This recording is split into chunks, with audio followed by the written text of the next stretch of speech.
안녕하세요. 박원경 변호사입니다. 이번 시간에는 저희가 이제 분양계약을 체결을 했다가 뭔가 문제가 있어서 무효화시키고 기존에 납부한 계약금이나 뭐 중도금이나 이런 것들을 반환받기 위해서는 내용 증명을 보낸 이후에 뭐 임의로 응한다면 상대편이 그렇게 해서 마무리가 되는데, 응하지 않는다라고 하면 결국 소송까지 가야 되는 경우들이 생기게 됩니다. 그 경우에 이제 어떻게 소송이 진행이 되고 얼마나 걸리고 어떤 방식으로 판결이 나는지 이 부분 좀 많이 궁금해하시고 여쭤보시는 경우들이 많이 있어서 저희가 이제 최근에 판결을 선고받은 게 있습니다. 그래서 그 판결문 직접 보여드리면서 한번 좀 설명을 드리는 영상을 촬영을 하게 되었습니다.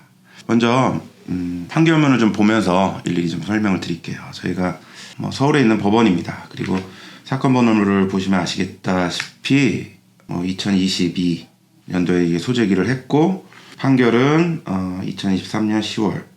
그러니까 대략 저희가 한 1년 6개월 소송기간이죠. 1심입니다. 이 정도 걸린 사건입니다. 1년 6개월. 보시면 굉장히 오래 걸린다라고 생각을 할 수도 있는데, 1년 서로 치열하게 다툰다라고 하면은 1년 정도는 걸리는 게 보통이고, 상대방이 크게 다투지 않고 크게 쟁점이 없다라고 하면 1년 이내에 끝낼 수가 있는 것 같습니다. 그래서 1년 6개월 이렇게 굉장히 좀 오래 걸렸다라고 볼 수 있지만, 변호사 입장에서는 보통 걸리는 기간이니까 그렇습니다. 약간 좀 온도차가 있을 수밖에 없겠죠.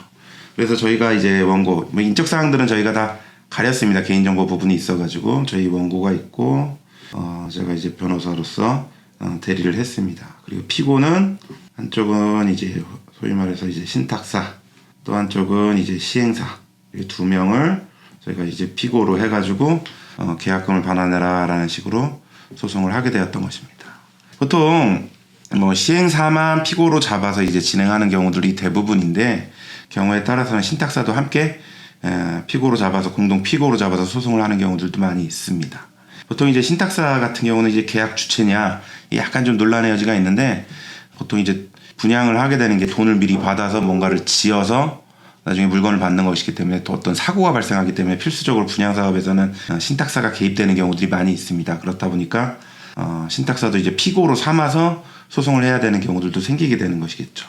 보시게 되면 피고들은 공동에서 결론부터 얘기를 합니다. 판결에서는 주문이라 그래서 판결의 이제 결론이죠. 그래서 피고들은 공동에서 원고에게 정확히 이게 7,500 얼마 정도 되는 금액이고, 2022년 언제부터 다 갚는 날까지 계속 이자가 붙는다는 거죠. 연 15%의 이자로 계산한 돈을 줘라. 그리고 소송 비용은 피고들이 부담한다. 이랑은 이제 가집행할 수 있다. 가집행이라는 것은 1심 판결, 이게 돈 주는 판결 같은 경우는 판결 확정되기 전에도 먼저 집행을 해서 받아낼 수 있다라는 의미입니다. 그래서 이게 15%라고 하는 거는 일반적으로는 이제 연 5% 정도 이자를 가산을 해주는데, 15%라고 하는 것은 방문판매법상 이제 철회기간 내에 이제 철회권을 행사했다라고 한다면 15% 부과가 되는 건데, 이게 거의 3배고, 실제 이 사건 같은 경우는 1년 6개월 정도 걸렸기 때문에 원금이 이제 7,500, 이자까지 합치면 아마 1,000만 원이 이자만 이게 넘는 이제 금액이 됩니다. 그래서 시간이 걸리고 이긴다고 한다면 시간이 걸린 만큼 또 이자는 또 부과가 된다, 이렇게 보시면 될 것 같습니다. 그래서 이게 어떤 식으로 이게 소송이 진행됐는지 쭉 한번 설명을 드려볼게요. 그래서 기초 사실에서 보면은 사실관계인데, 제일 먼저 피고는 이제 신탁사고, 또 하나 이제 시행사는 이제 신축 분양업을 목적으로 하는 회사고, 먼저 사실관계는 2022년 6월에 저희 의뢰인 원고가 이제 분양 광고를 보고 문의 전화를 했고, 그리고 전화 안내를 받아서 방문을 했으며 이제 분양 계약을 체결을 했고 계약금을 입금했다라는 이제 사실관계입니다. 이런 부분들은 다 이제 피고가 다투지 않는다면 상관없겠지만 일일이 좀 다퉈야 되겠죠. 그러면 다 이제 증거나 이런 것들로 입증을 해야 되는 부분이고, 이 사건에서는 이제 제가 좀 소개를 하고 그랬던 이유 중에 하나는, 정확히 보면 이제 신문을 보고 이게 문의 전화를 했던 겁니다. 이제 방문판매법상 이제 철회권 행사가 인정되기 위해서는 어떤 전화상 어떤 권유가 있어야 되는 것인데, 권유라고 하는 것은 어떤 사전적인 의미에서 본다면 구매할 마음이 없었는데 구매할 마음이 생기게 하는 것을 말을 하는 것이겠죠. 그래서 그리고 또 권유에는 어떤 뭐 판매원의 적극성 이런 것들을 요건으로 한다라고 봅니다.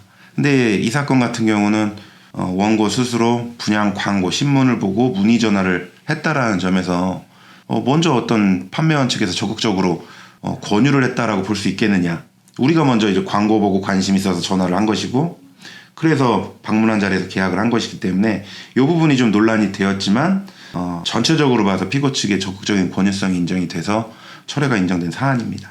이 뒷부분도 좀 마저 보여드리자면 이게 저희가 이제 철회권을 행사할 수밖에 없었던 이유가 계약하기 싫다, 해지하겠다라고 주장을 한다라고 한다면 분양계약서 상에서는 이제 계약금 10%가 이제 피고 측에 귀속이 되는 구조가 됩니다. 그래서 10%를 돌려받기 위해서는 뭔가 다른 방식을 좀 찾아야지만 되는 것이겠죠. 그래서 저희한테 이제 의뢰를 주셔가지고 저희가 6월달에 뭐 철회한다라는 이제 내용 증명을 위해 구체적으로 써서 보내서 피고 측에 도달도 했었다라는 것이죠. 그런데도 응하지 않아가지고 어쩔 수 없이 저희가 이제 민사 소송까지 가게 됐던 사건입니다. 근데 이제 뭐 피고 측에서는 먼저 여기는 이제 신탁사인데 이제 관리형 토지 신탁 계약이다라고 해서 좀 어려운 말이긴 한데 자기는 계약서상 어떤 문제, 돈 관리나 이런 부분만 책임이 있지 실질적인 피고가 아니다라고 하면서 피고 적격이 없다라고 주장을 했었습니다. 왜냐하면 이게 시행사가 주도적으로 사업을 하는 것이고 돈 문제 어떤 관리상 뭐 사고가 생길까봐 신탁사가 관여된 부분이 있고 자기가 적극적인 피고라고 볼 수 없기 때문이다라고 이게 주장을 했던 것인데 이 부분은 받아들여지지는 않았습니다. 왜냐하면 뭐 내부 관계에서의 문제이고 최종적인 뭐 책임 분담을 조항은 조항에 불구하고 그렇기 때문에 이런 항변이 이유가 없다라고 봐서 신탁사도 책임이 있다라고 판단을 했던 것입니다. 저희가 구체적으로 이게 소송에서 주장을 했던 부분은 이런 거예요. 저희 먼저 이제 방문판매법상 철회 기간 내에 철회권을 행사했으니까 계약금 다 반환을 해라. 거기에 지연이자까지 가산해서 반환을 해라 라는 것이고 만일 이 방문판매법 철회가 되지 않는 경우에도 저희가 이제 해제 보통 이제 계약금만 지급 상태에서는 해제를 할 수가 있습니다. 대신에 이제 계약금 이제 몰취 피고 측한테 귀속되도록 하는 규정이 있는데 이건 뭐 손해배상 예정이고 좀 감액이 되어야 되고 부당하니까 또 감액된 만큼은 또 반환돼야 된다라는 주장까지도 같이 했습니다.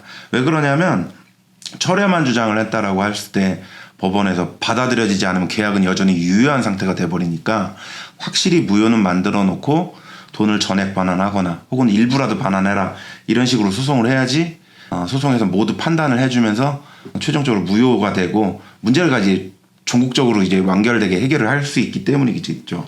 그래서 저희가 이런 식으로 쭉 주장을 했었습니다. 그래서 이제 판결문에서는 저희가 주장했던 근거 법률들, 뭐 방문판매법 뭐 이런 것들도 쭉 인용을 하면서 판단을 해준 것이죠. 가장 핵심이 되는 게 방문판매법 철회 여부가 되느냐라고 했는데 일단 뭐 대법원 판례에서도 전화 사용해서 응답을 유도하고 대화를 하면서 청약을 유인을 해서 어떤 장소에서 만나서 계약 체결하는 경우도 방문판매법상 전화 권유 판매에 해당된다라는 이 법리를 설치를 하면서 증거를 보니까 직원들로부터 전화 문자 등 권유를 받고 우리가 먼저 걸긴 했지만 그 이후에도 이게 수시로 통화하거나 이런 부분이 있었다라는 것이죠. 그리고 결국 방문을 하게 돼서 분양계약서를 작성을 한 거 아니냐. 그러니까 이게 적용된다라고 봐야 된다라는 것이죠. 그리고 또 14일 내내 철회권을 행사해서 내용 증명을 보냈기 때문에 유효한 철회가 됐기 때문에 계약은 무효가 됐고 따라서 이제 계약금 이거 7,500만 원하고 이자 가산한 돈을 반환할 의무가 있다라고 이제 판단이 된 겁니다. 소송이라는 게 저희는 이제 철회도 된다. 그러니까 무효고 전액 반환 요구를 했고 또 이게 해제도 했다. 이제 계약금 상태니까. 근데 이제 피고 측에 귀속이 됐지만 너무 과다하니까 이제 감액하고 나머지 반환 이런 식으로 첫 번째 주장, 두 번째 주장을 같이 하는 겁니다. 그래서 판사 입장에서는 요거를 판단을 해주고 요게 판단이 된다면 뒤에 부분은 판단을 하지 않겠죠. 근데 요게 아니다라고 하면 그 다음 단계까지 판단을 하는 것이죠. 그러니까 소송은 뭐 대학 입시를 한다 그러면 모든 대학 갈 수 있는 대학 다 지원을 하는 거죠. 그중에 하나라도 붙으면 되는 것이니까. 그래서 법률상으로는 다 주장을 하다 보니까 이게 소송 기간도 오래 걸리고 또 이제 뭐 관련해서 증인도 또 여러 명 또 부르고 이런 과정들이 좀 필요하다 보니까 소송도 오래 걸리고 한다라는 것이겠죠. 그래서 제가 뭐 이 사건을 최근 나온 판결이기도 하고 저희가 수행했던 사례이기도 하고 그렇지만 이게 소개를 드린 이유는 뭐 여러 가지 좀 일반적인 계약을 무효화하는 방법으로서 저희가 소송을 했던 사례로서 좀 참고해 보실 수도 있겠고, 무엇보다도 이게 조금 약점이었어요. 전화로 적극적으로 우리한테 권유를 먼저 해가지고 우리가 방문해서 어떤 계약을 한 게 아니라 우리가 먼저 광고 보고 전화를 했음에도 전체적으로 볼 때 피고 측이 권유를 한 게 상당히 많다라고 봐가지고 철회권을 인정했다라는 차원에서 참고할 만한 판례이기 때문에 저희가 이제 소개를 하게 됐습니다. 본 영상과 관련해서 궁금하신 부분이 있으면 언제든 또 문의 주시고 저희한테 또 한번 또 연락도 주시고 하시면 저희가 알려드릴 수 있는 것은 또 알려드리고 또 상담도 드리고 하도록 하겠습니다. 감사합니다.